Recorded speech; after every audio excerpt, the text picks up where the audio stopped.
శ్రీ సీతా సమేత రామచంద్ర స్వామివారి అఖండ సప్తాహ మహోత్సవాలు అంబేద్కర్ కోనసీమ జిల్లా కె గంగవరం మండలం ఊడుమూడి గ్రామంలో కొలువైన శ్రీ సీతా సమేత రామచంద్ర స్వామివారి ద్వితీయ సప్తాహ మహోత్సవాలు ఫిబ్రవరి 8వ తేదీ నుంచి 15వ తేదీ వరకు మధ్య రామాలయం వద్ద వైభవంగా నిర్వహించారు.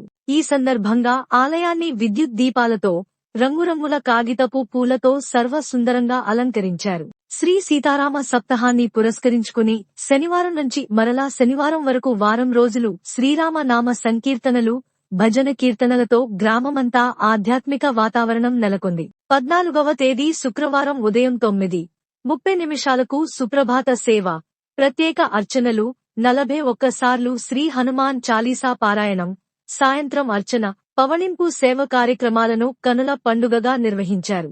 స్వామివారి పుణ్యసేవలో గ్రామానికి చెందిన ఎర్రంశెట్టి రాంబాబు, లక్ష్మీ పుణ్య దంపతుల కుమారులు చిరంజీవి బాల వెంకట్, గంగాధర్లు, అలాగే తాడాల సూర్యచంద్రరావు, తనయుడు తాడాల లోవరాజు, ఉమాదేవి పుణ్య దంపతులు పీటల మీద కూర్చుని ఉదయం నుంచి సాయంత్రం వరకు భక్తి పారవశ్యంతో శ్రీ సీతారాముల సేవలో తరించారు. కార్యక్రమంలో అధిక సంఖ్యలో గ్రామస్తులు, పలువురు శ్రీరామ భక్తులు పాల్గొన్నారు.